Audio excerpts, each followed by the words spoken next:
Oke. Nah, yang kedua kita akan membuat database sistem informasi laundry. Nah, untuk membuat database caranya sama seperti yang pertama tadi. Create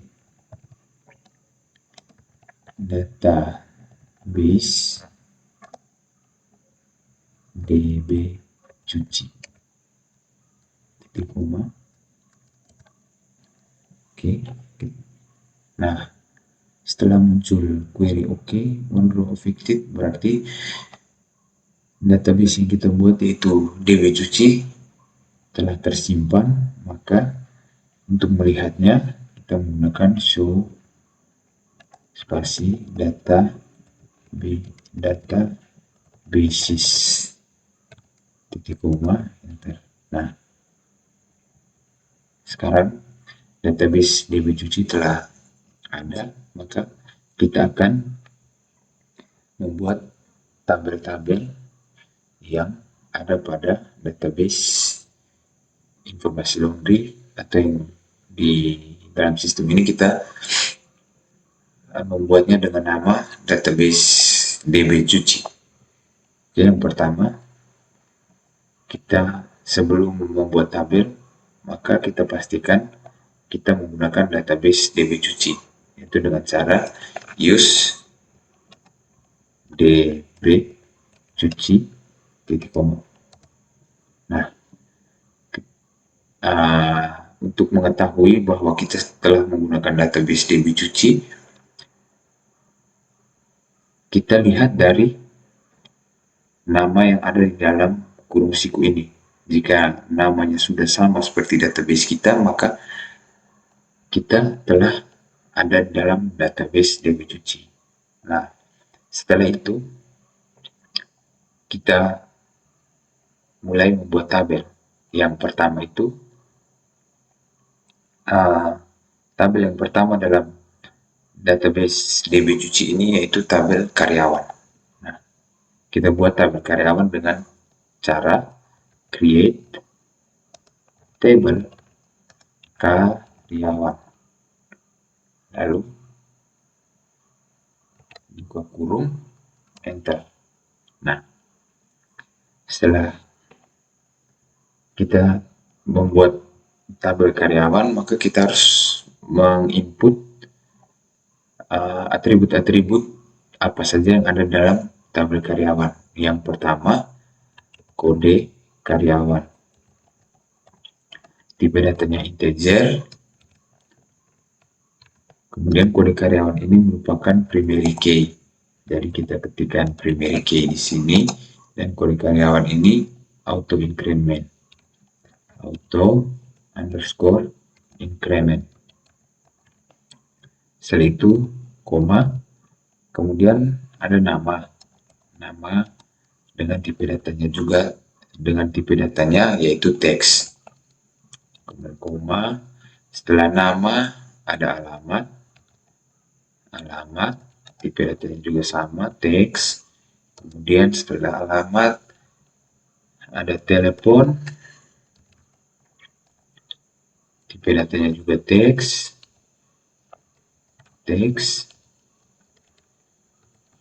Kemudian ada telepon, ada email, tipe datanya juga teks. Kemudian email habis, setelah email tanggal lahir dengan tipe datanya date, koma, enter. Setelah tanggal lahir, tempat lahir si karyawan dengan tipe datanya teks. Setelah itu jenis kelamin,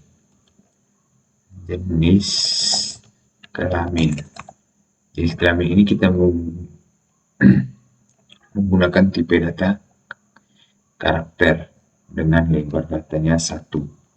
Kenapa lebar datanya 1? Karena jenis kelamin itu hanya ada 2, dan nantinya yang dipilih hanya 1, yaitu antara laki-laki atau perempuan. Jadi kita menggunakan karakter dengan lebar datanya 1. Setelah itu, posisi dari si karyawan itu. Tipe datanya juga karakter dengan lebar datanya 1. Sama, karena walaupun ada berbagai posisi dalam sistem laundry itu, namun nantinya kalau kita menginput data maka yang muncul hanya 1. Jadi kita menggunakan tipe data karakter dan lebar datanya 1. Kemudian yang terakhir adalah password. Password mempunyai tipe data varchar dan lebar datanya adalah 6. Kemudian tutup kurung lagi, setelah itu titik koma. Nah, sekarang tabel karyawan sudah dibuat, maka yang berikut adalah kita membuat tabel pelanggan.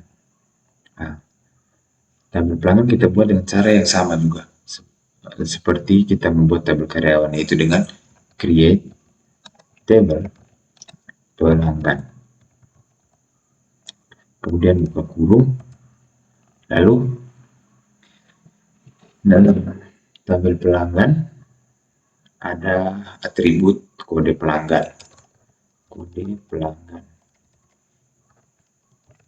Pelanggan dengan tipe data integer, dan kode pelanggan ini merupakan primary key.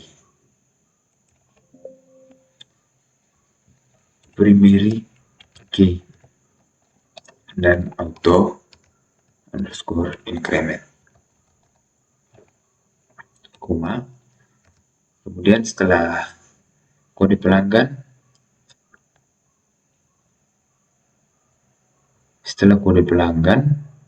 ada nama pelanggan, tipe datanya teks, kemudian ada alamat dengan tipe data teks juga, kemudian setelah nama ada alamat, setelah alamat ada telepon, tipe datanya juga teks. Kenapa pada atribut telepon kita tidak menggunakan tipe data varchar? Karena nomor telepon ini tidak tentu, kadang ada yang 12 karakter, kadang ada yang 11, kadang juga ada yang 10, maka daripada kita membuang-buang memori dengan menetapkan 12, 11, atau 10, maka lebih baik kita menggunakan teks saja. Setelah telepon, ada email, juga tipe datanya teks, kemudian ada tanggal lahir dari pelanggan tersebut dengan tipe data date. Kemudian tempat lahir si pelanggan, tipe datanya juga teks.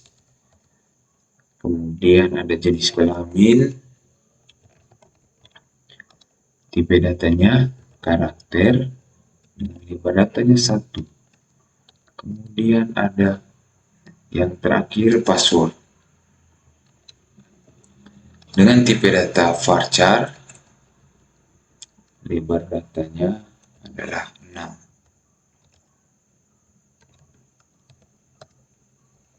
Nah, sekarang kita telah selesai membuat tabel pelanggan. Setelah tabel pelanggan, kita akan membuat tabel pewangi.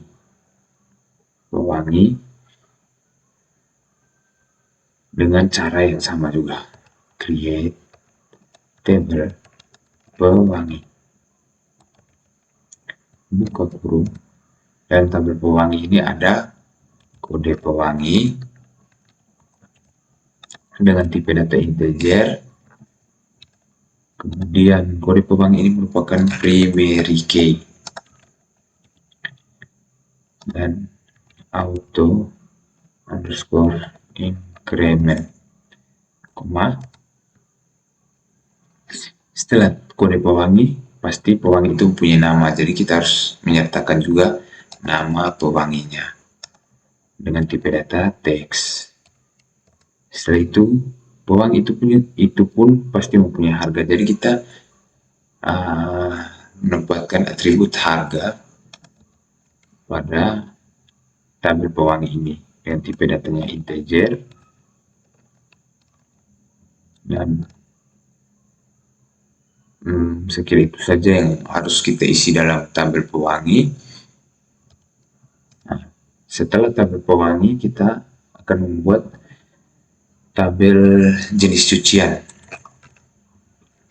Tabel jenis cucian dengan cara yang sama, create table jenis cucian, buka kurung. Yang pertama ada kode jenis cucian dengan tipe data integer, dan kode jenis cucian ini merupakan primary key. Jadi di sini kita tulis primary key dan auto underscore increment, koma. Setelah kode jenis cucian ada juga nama cuciannya, pasti nama, teks. Setelah itu harga ini kita sertakan harga gram saja, karena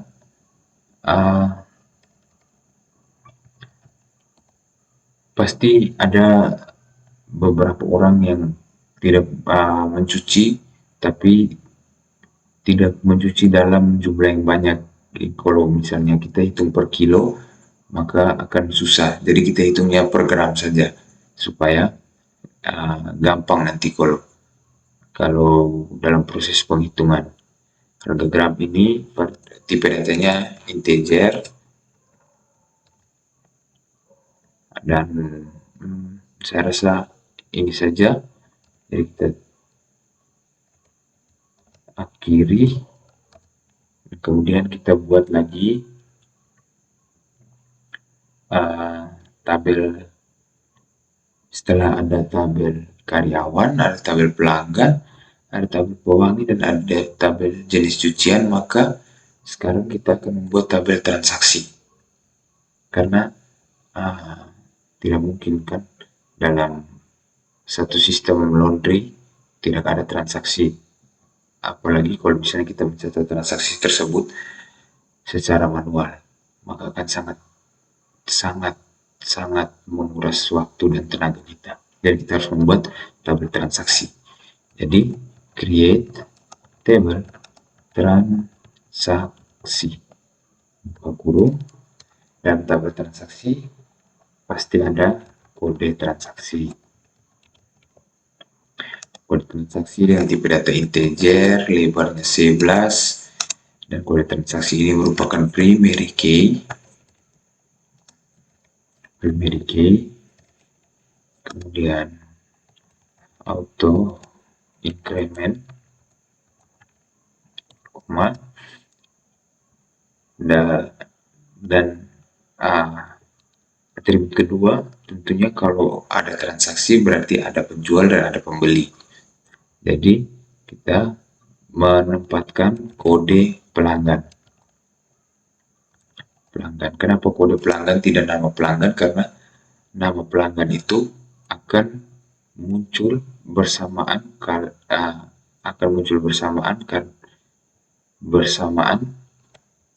dalam kode pelanggan ini, karena di dalam tabel kode pelanggan yang kode pelanggan yang merupakan primary key, maka jika kita memasukkan itu akan muncul sekalian dengan nama dan atribut-atribut lain yang ada pada tabel pelanggan.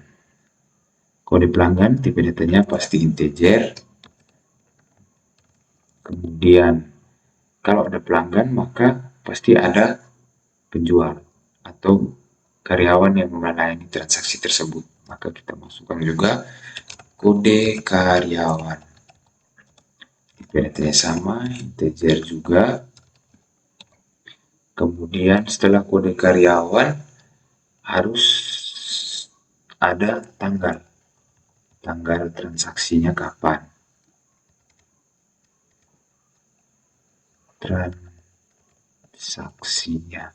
tipe datanya date, kemudian tanggal transaksi, pasti waktu transaksi itu ada, misalnya ada yang datang mengambil atau ada yang membawa. Jadi harus juga ada tanggal pick up, tipe datanya date, dan tanggal delivery, tipe datanya juga date. Kemudian ada jadi kalau misalnya ada pick up dan delivery pasti ada yang mengantarnya. Jadi kita masukkan kurir pick up, tipe datanya integer, dan kalau ada kurir pick up maka ada kurir delivery. Dan tipe data yang sama, integer juga. Setelah itu pasti dalam cucian kita nih pasti kita masukkan pewangi juga. Jadi kita masukkan juga kode pewangi, tipe datanya integer. Setelah kode pewangi, nah di transaksi ini juga kan pasti ada status pencuciannya, misalnya cucian ini sementara diantar atau diambil, atau sementara dikeringkan, atau sementara disetrika, dan lain sebagainya. Maka kita juga harus menambahkan atribut status cuci dengan tipe data karakter lebarnya 1. Kemudian ada setelah itu dalam sebuah transaksi pasti ada pembayaran. Jadi kita harus menyertakan juga status pembayaran. Tipe datanya juga sama, karakter. Kemudian setelah status pembayaran, maka bukan tidak mungkin pasti ada promo-promo. Misalnya dalam hari raya atau hari-hari besar nasional, pasti ada promo dalam transaksi tersebut. Maka kita menetapkan kode promo dengan tipe data integer. Nah, ini untuk tabel transaksinya saya rasa seperti ini. Setelah transaksi, maka pasti ada detail transaksinya. Oke, dalam tabel detail transaksi terdapat yang pertama kode detail transaksi. Nah, kode detail transaksi ini tipe datanya integer dengan lebar 11, dan kode detail transaksi ini merupakan primary key serta auto underscore increment, koma. Setelah itu dalam kode detail transaksi terdapat kode transaksi. Kode transaksi itu tipe datanya integer dan lebarnya 11. Kemudian kode transaksi dalam kode detail transaksi pasti ada kode detail cucian, karena kode detail transaksi ini menjelaskan secara keseluruhan transaksi kita antara kita dan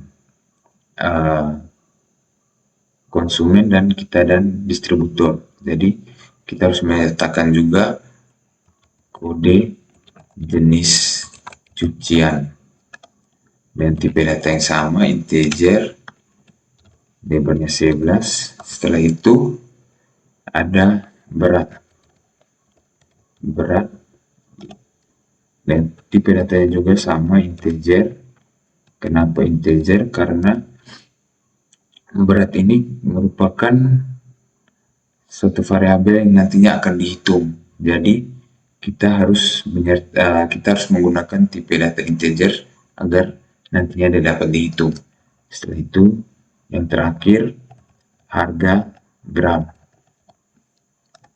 Tipe datanya juga sama, integer, lebarnya 11. Kemudian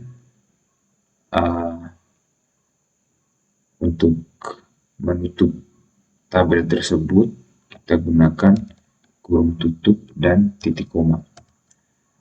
Nah, setelah detail transaksi pasti ada dalam sistem laundry ini pasti ada promo-promo yang diberikan oleh ownernya. Jadi kita juga harus menyertakan tabel promo agar perhitungannya lebih mudah, karena dalam tabel transaksi ada kode promo, maka kita harus menyertakan tabel promo agar kode promo ini dapat terbaca nantinya. Jadi pertama kita harus buat tabel promo. Jadi create table promo, buka kurung, dan tabel promo pasti ada kode promo dengan tipe data integer, lebarnya 11. Kode promo merupakan primary key, dan auto increment.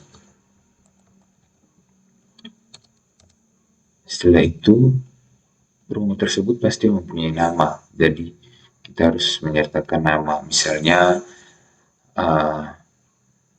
promo akhir tahun, promo hari raya, atau promo lainnya. Jadi kita harus menyertakan nama promonya. Jadi atributnya nama promo, tipe datanya teks. Setelah itu dalam sebuah promo pasti ada syarat dan ketentuan yang berlaku. Jadi kita harus menyertakan juga atribut ketentuan dari promo tersebut dengan tipe data teks. Kemudian potongan, karena setiap promo pasti punya potongan yang berbeda-beda. Misalnya promo hari raya atau promo akhir tahun mempunyai potongan 10 atau 20%. Jadi kita harus menyertakan atribut potongan dengan tipe data integer, dan